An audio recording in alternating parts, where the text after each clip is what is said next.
All right, today we're diving into a piece of gear that is, let's be honest, legendary in electronic music, the Elektron Octatrack.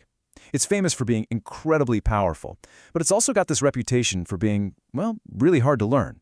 So in the next few minutes, we're going to slice through all that complexity and show you exactly how you can get started making music with it, step by step.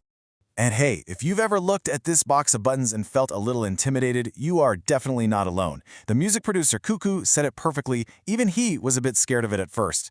The Octatrack has this reputation for being super deep, but here's the secret. Once you get your head around a few core ideas, you realize it's not so much complicated as it is just full of possibilities. So what is this thing, really? Elektron calls it a dynamic performance sampler. Okay, but what does that actually mean? Well, think of it like this. It's a creative powerhouse that's built for you to record any sound you can imagine, and then twist it, chop it up, and perform with it all in real time. It's not just a sampler that plays back sounds, it's a full-on instrument. So how do we tame this beast? The key, and this is so important, is to just ignore all the crazy features at first and focus on the basic workflow. When you boil it all down, it's really just about two simple things: getting a sound into the Octatrack, and then telling it how and when to play that sound back. That's it. Okay, so let's break down that core loop. First, you record a sound. This can be absolutely anything: a synth, a drum machine, even your own voice. Next, you gotta edit that sample. This part is crucial for getting a really clean, tight sound. You're just trimming any of that dead air at the start and end of the recording. And finally, you sequence it. You use those 16 buttons along the bottom to punch in a pattern, telling the Octatrack exactly when you want your sound to play. So, record, edit, sequence. That's the foundation for literally everything you're going to do. But here's where a lot of beginners hit their first wall. You record a cool melody or a little beat, but you play it just a tiny bit off tempo. So when you go to loop it in your sequencer, it just sounds clunky. It's out of sync. So what do you do then? Do you have to record it over and over? The solution is a feature that's not just a fix. It's one of the Octatrack's most powerful creative tools, and that is slicing. This is where you go from just playing back a recording to really playing the sample like an instrument. I mean, this is the same basic idea that hip-hop producers have used for decades to create those classic beats, and the Octatrack puts that power right in your hands. So let's get right to it. You played a cool bass line, but a few of the notes aren't perfectly on the beat.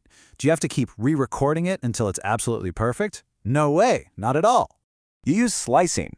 Slicing lets you take that one long recording and digitally chop it up into smaller, individual notes or drum hits. Each one of those little pieces becomes its own tiny sample that you can now trigger whenever you want. And this visual really says it all. Before slicing, you've got one rigid sample. If the timing's off, well, you're pretty much stuck with it. But after slicing, you've got all these individual notes. Now you can put each one exactly on the beat in your sequencer. You can turn a kind of loose, sloppy performance into a rock-solid, perfect groove. It's a total game changer. All right, so now you've got a solid, perfectly timed loop going. It's time to make it breathe and come alive.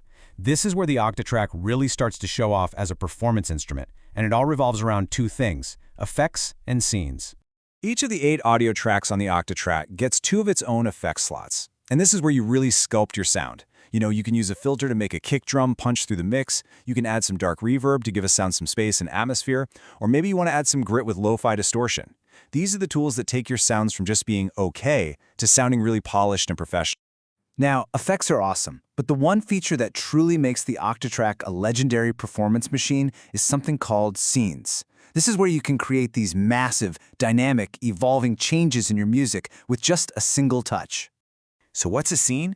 Well, think of it like a snapshot of all your settings: the pitch of a sample, how much reverb you have, the speed of an effect, everything. You can save one version of your track to scene A, and then a totally different, crazier version to scene B. And then you use that crossfader to smoothly morph between the two. It's how you can create these incredible dynamic shifts in your music totally live. And Cuckoo just puts it perfectly. He calls scenes an extremely powerful way to transfer through a different crazy mode. You can go from a nice, clean sound to something totally wild, reversed, high-pitched, washed out in reverb, and then right back again, all just by moving that fader. Okay, before we finish up, I have to give you the single most important piece of advice for any new Octatrack user. Seriously, ignoring this one step will lead to so much frustration and lost work. Listen up. Here it is, the big one. When you record audio into the Octatrack, It is not saved automatically. I'm going to say that again. It is not saved permanently. If you turn off the power, that awesome recording you just made will disappear. Forever. And here's why. The Octatrack records into what are called recording buffers. The best way to think about these is like temporary sticky notes. They're amazing for quickly jotting down an idea, but if you don't actually file that note away properly, it's just going to get lost. They are not permanent storage. So, to make your recordings permanent, you have to actually save them to the memory card. The process is really simple, just like you see here. You just go to the Edit menu for your track, then into the File menu, and choose Save and Assign Sample. This saves your recording as a proper file, and then assigns it to a slot on that track, so it'll still be there next time you turn the machine on. Look, the Octatrack is a really deep machine, and it's so easy to feel like you have to master every single feature all at once.